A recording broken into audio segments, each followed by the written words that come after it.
मुलं इंस्टाग्रामवर जीवे मारण्याची धमकी आली. आम्हाला येतात धमक्या, समाजाचे चांगलं काम करतात येणारच आहेत. भाऊच्या मुलाला पण आली. हो, मृत्युंजयला पत्र, त्याला तर पत्र झालेलं आहे. हा, माझ्या मुलापर्यंत पोहोचायच्या आधी तिला पहाडाचा सामना करावा लागणार आहे. का सोपं आहे का? पोलीसवाले काय करू शकत नाही. माझ्या घराची गाडी उडवायचा प्रयत्न केला, काय चौकशी झाली पोलीस ऐकून? काहीच झाली नाही. मग तुमचं हे आलंय तर मग सामान्य जनतेला काय न्याय देणार पोलीस? अरे, पोलीस हा सारखं तर अकार्यक्षम डिपार्टमेंट भारतात म्हणजे आपल्या जे महाराष्ट्रात हे जगात कुठंच नसेल. पोलीस डिपार्टमेंट म्हणजे कोणताही शासनाने कायदा केला की यांचा एक हप्ता वाढला, गुटखा बंदी केली की यानं गुटखा त्याचा यांचा हप्ता वाढला, दारू बंद केली की यानं चालू करायची हप्ता वाढला. या राज्यातल्या पोलिसांनी, देशातल्या पोलिसांनी जर इमानदारीने काम कधी केलं ना, तर या जगातली सगळी गंदगी खतम होऊ शकते.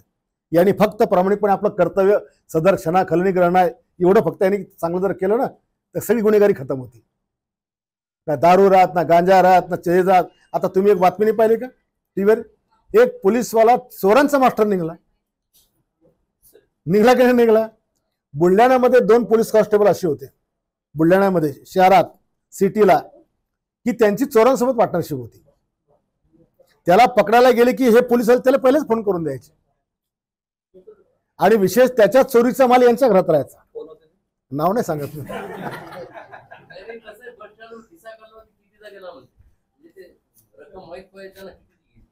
यांनी कधी एखाद्या ठिकाणी रेड केली, 50 लाख कधी पकडले, हे 50,000 दाखवतात. राज्यात मध्ये खरोखर या देशातल्या पोलिसांनी इमानदारीने जर काम कधी केलं, याने कधी म्हणलं नाही 1 वर्ष बघते मी काहीच हरामीपणे करणार नाही, इमानदारीने ड्युटी करीन, तर सगळे सुतासारखे सरळ होऊन जातील. सुतासारखे. परभणीमध्ये धान्य पुरवठा करणारी ज्या कंपनी आहे ती गेल्या सप्टेंबरपासून धान्य पुरवत नाही. गरिबाच्या पोटचं धान्य हे हिरावून घेतलं का, तर म्हणजे त्याला परवडत नाही.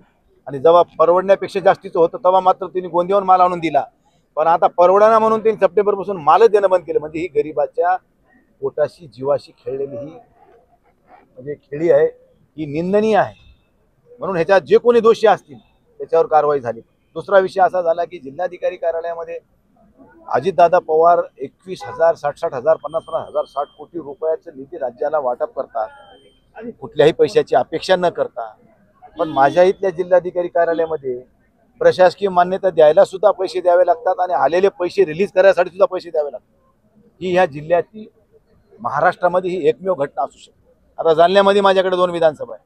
कुठल्याही प्रशासकीय मान्यतेला पैसे द्यावे लागत नाहीत किंवा पैसे टाका म्हणावं सुद्धा लागत नाही. पण आमच्या इथं 2% दिल्याशिवाय ही प्रक्रिया होत नाही. ही शोकांतिका आहे. तर त्या संदर्भानं अजितदादांनी सोमवारी DPOला गिपोला सगळ्याला बोलवलं. मग तिथं सगळेच आमदारांनी हा मिसळली. अगोदर पालेपंत्र्यांनी छेडलं, मग सगळ्यांनी समजा. मग मी डायरेक्टच बोललो बाबा ही वस्तुस्थिती आहे की ह्याला 2% द्यावं. मी कलेक्टरचा PA पैसे घेतो डायरेक्ट. लपून त्याला काय सांगायचं? जिल्हाधिकाऱ्यांच्या मान्यतेने सुरू आहे सगळं. उजागरच आहे ना, त्याला पुन्हा आहे का? बरं, परभणी जिल्ह्यामध्ये सगळीकडे चालू आहे. मी समाज कल्याण अधिकारी त्या आमच्या गुटे मॅडम आहेत. मी म्हणलं तुम्ही पैसे घेतल्याशिवाय माहिती हा मूव करीत नाही. मी म्हणलं कलेक्टरने एक पत्र केलं रिवाईज, त्यांना 24-25चे पैसे दिलेत आणि 23-24चे अडवलेत. कलेक्टरने काय पत्र दिले? कम्प्लेशन सर्टिफिकेट बघा, MB रेकॉर्ड झालेली बघा, तिथं बोर्ड लावलाय का बघा, काम पूर्ण झाल्याचा अहवाल बघा, मग माझ्याकडे पत्र पाठवा, मग मी पत्र देतो. म्हणजे मला भेटले नाहीत. याच्या मागचा अर्थ काय आहे? मला भेटले नाही. फक्त भेटी गाठीवर सगळ्या जिल्ह्यातलं प्रशासन चालू आहे. वाळूच्या बाबतीत बोललो, प्रत्येक विभागाचा पोलीस अधिकाऱ्याला 50 आणि 60,000 रुपये हप्त्याला एका गाडीवाल्याला द्यावं लागते. अरे इथं तुम्ही घरकुलाला वाळू आम्ही 600 रुपये बराच देऊ म्हणता. अरे इथं 6,000 नाही 10,000 देऊन बी बराच वाळू भेटणार ना आम्हाला. आणि सगळी भरती या महसूल आणि पोलीस डिपार्टमेंटची बघा. ही वस्तुस्थिती आहे. मी जर खोटं बोलत असेल तर तुम्ही म्हणता ती मी स्वीकारायला तयार आहे. ही वस्तुस्थिती नाकारून जमणार नाही. परभणीकरांची एवढी चेष्टा प्रत्येकानंच करावी. परभणीकरांना प्रत्येकानं वेटीस धरावं. ही या देशामध्ये लोकशाहीची ही क्रूर चेष्टा आहे. म्हणून प्रशासनामध्ये असलेल्या अधिकाऱ्यावर शासनाचा दबाव असणं काळाची गरज आहे. लोकप्रतिनिधी म्हणून आमचा दबाव ठेवू आम्ही, पण आम्ही पडलो विरोधी पक्षात. आमचं ऐकतो कोण? जिल्हाधिकाऱ्यांची किंवा DPOची चौकशी मागणी केली झाली. आता झाले, समोरच झाले. DPOला त्यांनी मुंबईला बोलवले परवा दिवशी. अंडरग्राउंड DPOच्या संदर्भामध्ये. हा, DPOच्या संदर्भात DPOला बोलवले कलेक्टर अजितदादांनी मुंबईत बोलवले.